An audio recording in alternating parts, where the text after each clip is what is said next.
We've got a Black Caps test squad to face South Africa and the tourists, the touring South Africa party. They are currently playing a practice game against the New Zealand 11 down in Lincoln. And my first Black Caps test squad thought, and I'm going to drop a couple of kind of more hard and fasty thoughts, get your feedback, get your ideas on these thoughts, and then we'll go deep into Black Caps test cricket for our subscriber podcast, available on Patreon, Substack, and Buy Me a Coffee. South Africa are going to be playing they are playing their warm-up game in Lincoln, which is in the South Island, southwest of Christchurch. And it looks pretty dry there, fair enough, but conditions in Lincoln are going to be pretty different to conditions in Tauranga, Mount Maunganui, Bay Oval. So that is a factor to keep an eye on. We've got the touring party down in Lincoln for their warm-up game, and then they're going to go up to Bay Oval for the first test. And we have discussed this a lot over the course of our existence. Bay Oval, the most spinniest deck in Aotearoa. And that is how Bangladesh defeated the Black Caps on that ground. England defeated the Black Caps there last summer. They were playing a specialist spinner in Jack Leach. And I think the two tests for the series, you've also got Seddon Park. I've got Seddon Park as the second spinniest deck in Aotearoa. So the two tests against South Africa will be played in the most spinniest conditions you'll get in Aotearoa, because the other tests are going to be played at the Basin Reserve, which is more of a hard and fast, bouncy, batting-friendly deck. And then Hagley is either hard and fast batting or super seam-friendly. I was going to say super seam-friendly, but I switched it up there, so it sounded a bit weird, but I said super seam-friendly. So there's one factor to watch out for with this test at Bay Oval. The stereotypical Kiwi conditions are least on show here at Bay Oval. And we've seen it numerous Kiwi summers in a row. Think back to when the Black Caps, they had an epic win over Pakistan. Mitchell Santner was the key dude there. And I'm also curious, in the Gary Stead had a little bit of a chin wag on Crick Info. He's obviously, he sees no reason why Henry Nicholls can't get back into the mix, which is fair enough, because Henry Nicholls, guess what Henry Nicholls just did? Leading run scorer in the Super Smash. But he also said Mitch Santner, in our opinion right now, is the best spinner in New Zealand. And I already had Mitchell Santner as the best spinner in New Zealand. I had him as maybe the fourth best bowler in New Zealand in my Black Caps bowler rankings, which I delivered on a Substack newsletter a few weeks ago. So I agree. Mitchell Santner is the best spinner in New Zealand, and he's the most skillful spinner. So there is this idea about when the squad was announced, it was kind of delivered. Henry Nicholls, Ajaz Patel, Ish Sodhi dropped from the Black Caps test squad. The only player who was dropped was Henry Nicholls. Because I think for any spinner to play a test in New Zealand, you got to be able to bat. And you need to be able to add to the team in the field.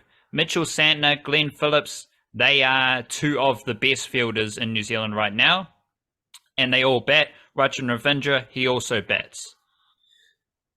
So you need to be good enough. Like Mitchell Santner is the best spinner in New Zealand. So he's good enough as a spinner in my mind, in Gary Stead's mind, to do the job. And we've seen Glenn Phillips, he's good enough as a spinner to earn selection for a test in Bangladesh. So it's not like you lose anything with those spinners. But to be a spinner to play test cricket in New Zealand, you need to be good at spin bowling and also contribute to the team in other ways. But of course, Black Caps, plenty of depth on offer, so they're well equipped for those overseas tours. So yeah, I think Nicholls is the only bloke who's dropped, fair enough. I will say, I tried to offer as much balance as possible with Henry Nicholls. I was doing my passionate defense of Henry Nicholls, which was more about me just tapping into my journalistic integrity, being like, okay, this is the case for Henry Nicholls to earn selection for the test series. I need to do the same thing for Rachin Ravindra.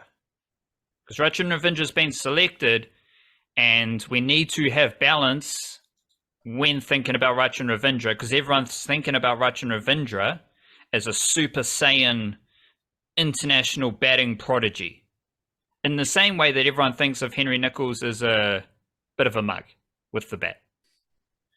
I offered the balance with Henry Nicholls. I'm offering the balance with Rachin Ravindra. He's got no scores over 10 in his last 4 games.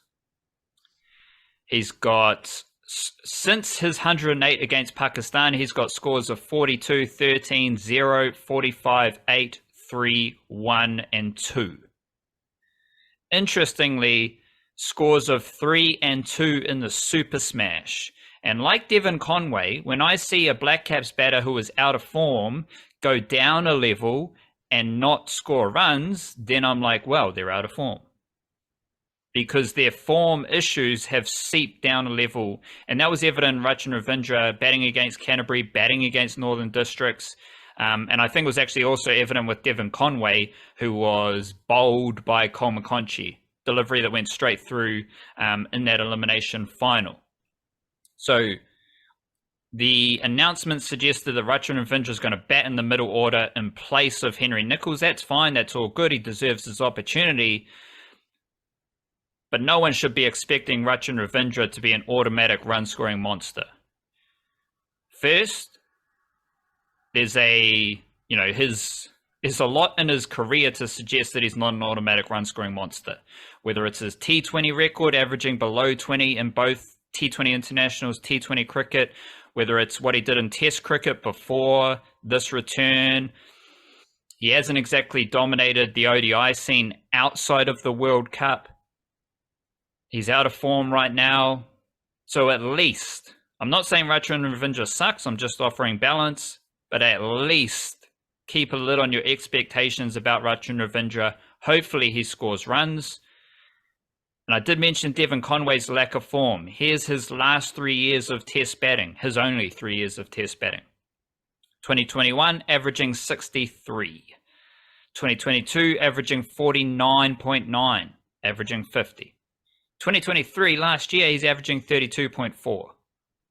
And Devon Conway averaging 32 is a lot different to Devon Conway averaging over 50. So like Rachin Ravindra, Devon Conway is not in form right now. Let's check his scores, last 10 games. He's got one score over 30 in his last 10 games, or one score over 40 in his last 10 games. Super Smash, that 23 looked like a bit of a graft. He scored 2 in his other Super Smash game. T20s against Pakistan, scores of 0, 27. Test series in Bangladesh, scores of 12, 22, 11, 2. Devon Conway's also out of form. And if Devon Conway's out of form as probably a test opener in the series, it's going to be very interesting what Tom Latham does, because Tom Latham, from 2017 to 2019, he averaged over 40 in 3 consecutive years. 2018, averaging 59. 2019, averaging 50. That has changed to averaging less than 40 in 3 of the last 4 years. And 2 of those are early 30s. So 2021, he averaged 32. 2023, last year, he averaged 33. In 3 of the last 4 years, he has not hit a Test century. And that comes after hitting a Test century in his first 6 years of batting, in each of his first 6 years of batting. So he's gone from scoring a Test century in each of his first 6 years of batting to not scoring a Test century in 3 of his last 4 years of Test batting. So you've got some iffy Devon Conway form. I don't think Tom Latham's out of form because he was one of the best batters in the Super Smash. But he's not quite at his world-class opener status that I did have him earlier, basically prior to the pandemic. So it's a 2-pronged issue there. Devon Conway's out of form and Tom Latham's not quite as productive as we would hope he could be. And this is a large reason why I had Tom Latham dropping below, in order, Kane Williamson, Daryl Mitchell, Devon Conway as my best Black Cap batters in my rankings. One last thing. The Sam Wells influence, it's there. It's there. So last summer, we were still in the Gavin Larson selection cycle. Sam Wells came on board. You did note some minor tweaks, and I don't know, sometimes you throw up some weird stuff. For example, in our subscriber podcast last week, we were previewing the Super Smash Elimination Finals, and you asked me about Otago, who were not in the Elimination Finals, and I was like, what are we doing here? It's just the old journalistic balance again, you know? They're the only team that wasn't represented, so... Yeah, but then you got me thinking about deep Otago matters, and it's like, we're doing the winners here. Well, that was you. I just asked for say a nice thing about them. Well, sure, you know, but that's the issue. Once again, there's not a lot of nice things. Sorry, these are my own issues here. I'm projecting my own issues onto you. But the one great thing you've said about cricket, among many others, is the Sam Wells influence. You noted a few changes in language, the Trent Boult availability. Sam Wells doesn't punch you in the face, but there is like a slight tweak in Black Cap selections, I would say. And he dropped Henry Nicholls and he brought in Rachin Ravindra. He's also selected Will O'Rourke for the second test, and they did make it seem like Will O'Rourke might play in that Gary Stead yarn. He said some things about playing at Seddon Park in the Super Smash. I think Hamilton, this is a quote from Gary Stead, I think Hamilton, what we saw in white ball cricket, there has got a bit more bounce to it in Hamilton, so that might suit Will O'Rourke. I don't think Will O'Rourke will play a test in this series, but I'm open to him playing that second test. So there is that. It does seem like Sam Wells, he's come in, he's selected a few youngsters. It's also a matter of timing, though. Because last summer, under Gavin Larson, we saw Blair Tickner, Scott Kugelheim, Doug Bracewell play. And that is, like, it's easy to say, okay, that's the Larson style. This is the Wells style. But Will O'Rourke, after last summer, he played 2 A series against Australia A. So, like, he was a good domestic seamer last summer with like, upside. But in between last summer and this summer, he helped New Zealand A defeat Australia A in 2 4-day series.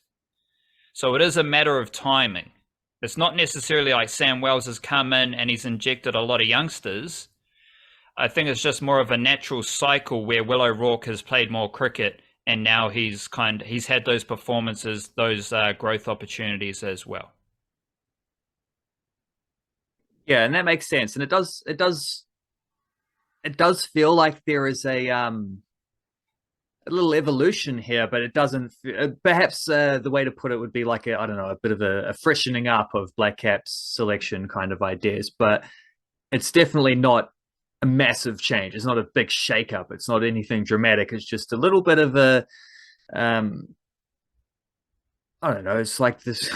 Like you have a nap and then you wake up a little bit refreshed. It just feels like there's slightly clearer head about some things, and it's I like it. It's probably around time for that, because you don't want to be waiting a couple more years to get to that stage, and then you're having a bunch of retirements, particularly in the test bowling stocks, which is a certain possibility at some stage. Like you want to overlap those eras, and I think there's a nice little thing, because it's not just Ravindra, it's Glenn Phillips as well getting into the test team, and obviously O'Rourke. But yeah, it's a nice little tidy growth period, I suppose, for the Black Caps test team. There's a few different things you said there that are quite interesting. I think with Conway, I'm reminded that when he started, there was still a disparity between like his first innings scores and his second innings scores. Like he was getting all his hundreds and fifties in first innings, and then not so much doing that in the second attempt at bat in test matches. And I don't think that's anything that was like particularly dramatic at the time or anything, but it is maybe an example of why he wasn't going to stay at that level forever. Like there was already evidence from the start that that was not a sustainable amount of runs he was scoring. Right now, he's probably under the expectations, even though we've adjusted those expectations. He's still under them at the moment, but he's Devon Conway. He's a tidy player, and he'll have a point to prove playing against South Africa in particular. So that'll be a that'll be a curious matchup to see. I think with actually, you know what was really interesting? And I see if I can find the tab. I did look it up. But what you're saying at the start there about the tour match, looking here at the exactly 2 years ago when Bangladesh came here and won that game at Mount Maunganui. They won the first test at Mount Maunganui. They got fairly well tonked in the second test. New Zealand won by an innings of 117 runs. Tom Latham scored 252 in that game. Best remembered for Ross Taylor taking the last wicket, though. Not only did Bangladesh win a test match at Mount Maunganui, Bay Oval specifically, getting some good efforts out of their spinners in and amongst. Although actually it wasn't all their spinners, was it? It was Eberdot took 6 wickets in the thing, and Sharaful was their top wicket taker in the first innings. So it wasn't specifically the spinners, but perhaps the overall conditions. It's also seam bowlers can bowl it. Bangladesh are better in drier weather, whatever. The point to make is that they played a tour match as well. Because I was thinking when you're saying that, I was remembering Bangladesh had a tour match prior to that, and that was the thing of why they were maybe in a little bit better shape for the first test. Well, that tour match was in Mount Maunganui, not on the same Bay Oval pitch, but on the number 2, which I guess is just outside because there's like the stadium there at Bay Oval, but everything else just feels like an open park. So I guess maybe they just had the rope fences up around or something. I don't know, but they played their tour match in conditions that were as close as you can get, like 100 meters from the wicket they would have been playing on a week later. South Africa are playing their tour match, as you say, in completely contrasting conditions in the South Island against a team that is also, because it's not a New Zealand A team, it's just a New Zealand 11 team. And I guess geography and travel logistics is the main reason for this. Predominantly Otago and Canterbury players in that squad. There's 1 or 2, I think, from Wellington, maybe, or I can't remember, but it's mostly the South Island players playing against Canterbury there and playing against South Africa. Interesting note there. Like, interesting little New Zealand cricket scheduling note there is maybe they learned a lesson from the last time. Let's not make it too easy for the touring team. Like, we'll give them the warm-up that they want, but let's not give them a warm-up that mimics the test match they're actually going to play. And then the other point, on the selection note, I have here in front of me the Black Caps press release from their website. A couple of spots within their just while we're talking about the language of some of these things. When they mention Rachin Ravindra, it says, quote, having been brought into the lineup for Henry Nicholls, he is set to bat in the middle order.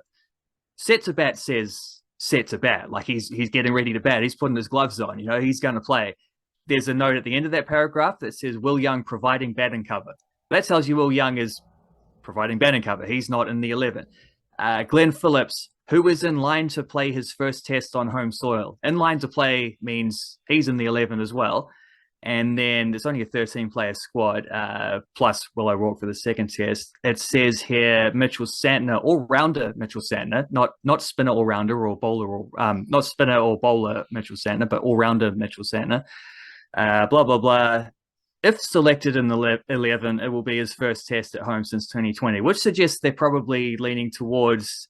And that's an open-ended one, if selected. That's not saying bowling cover, that's saying if selected. But that more or less telegraphs what their 11 is going to be for the first test match there, with the caveat that they might bring in Santner for one of the seam bowlers if that's, if conditions are a little bit more in that favour. But I suspect from that it sounds like Ravindra and Phillips will do the spin bowling. Frankly, I think that is fine. I think you can win a test match at home with those two being your spinners if you've got 4 good frontline seamers, which this team does, which says that, what does that say? That suggests an 11 of Latham, Conway, Williamson, probably Mitchell at 4, you reckon? You could have just asked me. I've got it here. I've got your team ready for you. Yeah, okay. You pick up the baton and take it then. So you got Tom Latham, Devon Conway, Kane Williamson, Daryl Mitchell, Yep. Rachin Ravindra, Tom Blundell, Glenn Phillips, Mitchell Santner, Matt Henry, Kyle Jamison, Tim Southey. Mitchell Santner needs to play at Bay Oval. That's what he's there for. And he's going to play at Seddon Park. Like, these are his home grounds. He's a Northern Districts cricketer. He's going to be in the team. They're Neil Wagner's home grounds as well, but I don't think Neil Wagner's doing enough to command selection. He had kind of a good spell in the Plunket Shield in the first stanza, and he was okay in the Super Smash, and he deserves to be in the squad considering his Black Caps mana. But for the Bay Oval, I'm selecting Phillips, Santner, and the three seamers. And then you can have a bit of Daryl Mitchell, bit of Ravindra. So you've got 7 bowlers there. Like, that's more than enough. Yeah. Like, it's actually more than enough. Yeah. And Phillips, right arm off spin. Santner, left arm, not the racist term, but left arm spin. So I think that's just how it is. You can. What was your Santner linguistics there? If selected. Yeah, so I think he will be selected. Yeah, I mean, I wouldn't disagree with it. I'd suggest if selected sounds like he's probably the second choice, but with time to mix and match. I would prefer the 4-seamer option, but I think if you do that, you'd probably still want, I don't know. I think I would prefer the 4-seamers with Santner and then not Ravindra, but they've basically promised Ravindra's going to play.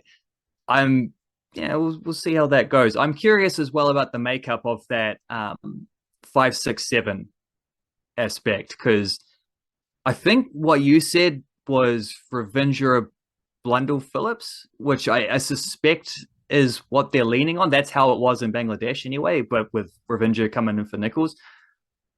Kind of think it should be the other way around. And I'd go Phillips, Ravindra, Blundell, but I suspect your bit is a bit closer to what the Black Caps would be thinking. But we'll see how that goes as well. The beautiful thing about having Phillips, number 7, is he's going to have a whack, and so he's good enough. Like, if you lose early wickets, he can build a test innings. Like, Finn Ellips has a pretty good first-class record, I believe. He averages over 40. Over 40, definitely, yeah. Off the top of my head, let's confirm that. Glenn Phillips averages 42 in first-class cricket, 46 in test cricket. Glenn Phillips can craft a test innings, for sure. But when you're thinking of, like, test cricket X factor, the less responsibility he has down the order to then play his shots, I think is the most beneficial thing to the Black Caps test team. Because if Glenn Phillips is playing his shots, you can change the course of a test match in a session. And that's the ability of Glenn Phillips. So I think having him number 7 is better suited to that. At this stage, I would view Rachin Ravindra as a pure batter. Yeah. Fair play to him, his test opportunities previously came down the order. And this is a dude who opens the batting for Wellington in Plunket Shield. So he went from opening the batting in Plunket Shield to batting 7, batting 8 maybe. That's a very different role, and he has performed a variety of roles for New Zealand. But as a pure batter, I think he's better suited to that number 5 slot. And then Phillips can play with his freedom down the order. So that's why I'd have it sorted in that order. Yeah, and it is all potentially a little bit interchangeable, but not interchange. Well, it's interchangeable. I don't expect them to be swapping back and forth. What I mean to say is it doesn't make a huge difference one way or another. If it's not the difference between opening the batting and batting at 5 or something, but it's and I think. Yeah, I think you've convinced me on that one with Ravindra. I think you need to be picking him as a batter who can bowl. And that selection sort of confidence does mean a lot to a young player of saying like we've picked you here not to be a bowler who might be able to bat a bit. So like we back your number one aspect of your game, which is your ability to score runs. And therefore we're going to put you at 5, which is, very firmly in the middle order. It's a batsman's position. Whereas Phillips is there as a little bit of a like key sort of a do a X Factor. Inspector Gadget, do a little bit of everything. X Factor, yeah. Which is you can float that a little bit. We'll just throw out there Tom Blundell he had an awful tour of Bangladesh with the runs. Everyone struggled to score runs, but like he scored fewer than Henry Nicholls, and Henry Nicholls got drops. So Blundell more recently has been better, but he might want to score a few runs. Just say that, and there might be a case to batting him at 7 below Phillips, but it's coming in at 4 down or coming in at 5 down doesn't make much difference really. Yeah, they don't make decisions based on how many runs you're scoring. Like, that's just where you bat. They're not going to drop Blundell down the order because he's out of form, Well, it's not dropping him far anyway, but it wouldn't be dropping him so much as putting Phillips up. But it just, these are very small details that don't matter that much. Overall impression, I kind of love this squad. Do you feel the same? Cracker. I love this is a really good Black Caps test team. Like the role Phillips is in for like batting 7, possible spinner. Because again, if you have Phillips and Santner in the same team, your fielding is neck level. Like Phillips glows in the field. Like he is impossible to ignore in the field. We saw that in the Pakistan T20s. And Santner is just as good. Santner, remember the series against Pakistan, he had a run out. He had the slinky run out where he threw the stump down, releasing the ball below his knee. Like, you can say the World Test Championship team was a better team,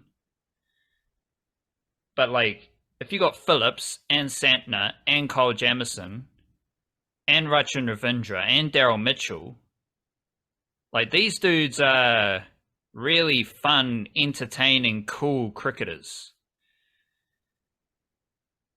Not to mention, if Devon Conway catches fire, that's an entertaining innings. Kane Williamson, the GOAT, he's the man. Tom Latham, gritty as anything else. Daryl Mitchell batting at 4. Yeah, this is a really fun group. It will be very interesting to see what happens with Neil Wagner, but we'll see. We'll dive into that more for our subscriber podcast because we do have some Super Smash to touch on. Auckland men won the men's Super Smash final. Only like maybe a third of the game was played there before rain washed it away. Wellington won the women's final. Just a quick note about Wellington. Well, shout out Rosemary Mayer, 4 wickets. That was an epic spell of bowling. I'd like to see Rosemary Mayer in the White Ferns squad. I think she's good enough to get a return call. I think Rosemary Mayer is a better bowler than Molly Penfold. And I wrote this in the newsletter yesterday. Molly Penfold's promotion for the White Ferns came at the expense of Rosemary Mayer. But Rosemary Mayer is dominating domestic cricket, and that's one thing Molly Penfold has never actually done. So, and they keep saying how fast she's bowling. She's got a bit of zip. So, and she's just a natural cricketer. She gets nibble. She, bowls with good pace. She's an athlete. So I like Rosemary Mayer. I think she should be in any White Fern squad, ODI, T20 moving forward. Wellington continue their Super Smash dynasty, and Sophie Devine, she played 2 games this time around. Not only did she play 2 games, she didn't score many runs, and she literally almost gave the championship to Central Districts.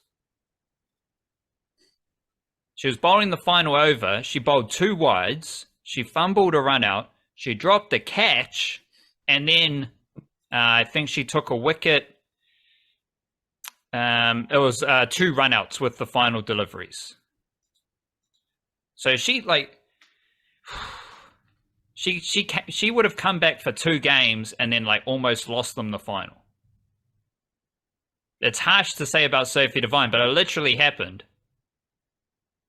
And it would have been bonkers. But then, of course, Sophie Devine, being who she is, she somehow found a way to make sure that Wellington won that final.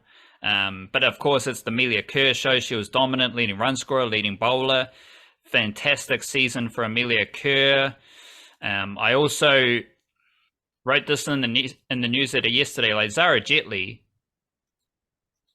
she's got a couple of Super Smash championships as a young spinner, and we think like she's not even in the White Ferns mixer. She's got a slightly better T20 record than Eden Carson with multiple Super Smash championships. But Eden Carson's the White Fern. Fran Jonas is the White Fern.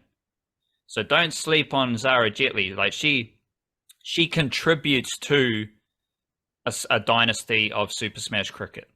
Of course, Georgia Plummer, excellent season for her. Lee Kasprick was fantastic with the ball. Jess Kerr, one of the best, if not the best slugger with the bat. Also very good with the ball. I still think Jess McFadden's the best wicketkeeper in women's cricket. But she hasn't like demanded that top spot. Few mishaps with the gloves, but also not many runs. So it's still this kind of hole in women's cricket where there's no wicketkeeper saying like, I'm the one. I am the one wicketkeeper who is going to lead the White Ferns with the gloves moving forward. Bezuidenhout, she's often out injured or with battling illness. I don't think Izzy Gaze is that good. Jess McFadden hasn't really like elevated to command selection ahead of Izzy Gaze. I think Holly Top's real good for Northern Districts, but she's probably a bit young. Polly Ingalls is pretty good, but she's not doing enough to demand selection. Natalie Dodd is solid, good domestic wicketkeeper batter. Probably not White Ferns level, but I'll be happy. Like she's better than Izzy Gaze, so I know she could be there. But yeah, so as Wellington Blaze continue their dynasty, they're awesome, they're fantastic, and just love watching the Wellington Blaze play cricket. Also, shout out Natasha Kaidaya. She had a good knockdown the order, 12 runs off 4 deliveries, good outswing bowling. She only took 1 wicket, which meant she had an average over 100 in the Super Smash, but she's a good bowler. And I was also interested to see Kate Chandler earn selection in the first 11 for the final. She had a tricky batting innings. She kept missing the ball, which, you know, it's going to limit your scoring if you can't hit the ball, but she is a really good cricketer who didn't quite show her best mahi in that final, but she's really good. Going back to the men's side, the final, not a lot happened. Tommy Latham scored runs because he's one of my Super Smash All-Stars. But go back to the Friday game, that elimination final between Wellington and Canterbury at Seddon Park, because a whole lot of cool stuff happened there. Michael Bracewell went psycho, 54 runs, strike rate of 225. I had Michael Bracewell and Doug Bracewell in my Super Smash All-Stars. You'll be intrigued about that Michael Bracewell knock because he goes hard. He's a first 11 T20 cricketer for sure. And then you go to Canterbury. Well, obviously, Logan van Beek, the Dutch freak, couple of great catches. He's awesome. And then you go like, well, Zach Folks, Canterbury's best player, 3 wickets, RPO of 7.7, and he hits the winning runs. 3 runs to win. He hits a 6. Matt Henry hit a couple of 6s. But the Canterbury stuff here, it's about Zach Folks, it's about Mitch Hay. Because Mitch Hay, this season I've seen him play like a scoop lap shot for 6. And I've also seen him play like I don't know what you call it, if it's the same shot, but it's over the slips. So it's like a scoop on the offside. like a reverse scoop, kind of. Yeah. Like he's literally played scoops 4-6 either side, as well as just smashing balls over cow corner as every other cricketer can do. So Mitch Hay, like he's really impressing me this summer. always say it. He's got a first-class batting average over 40, and he's got a fantastic T20 strike rate. Let me be specific. He has a T20 strike rate of 148, which is pretty damn high for a young fella. I couldn't have Mitch Hay and Dane Cleaver in my Super Smash All-Stars, though.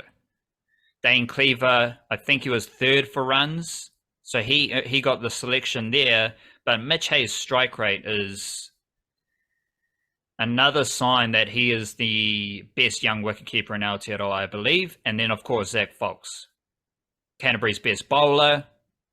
Overall strike rate, I think, of 150 in the Super Smash.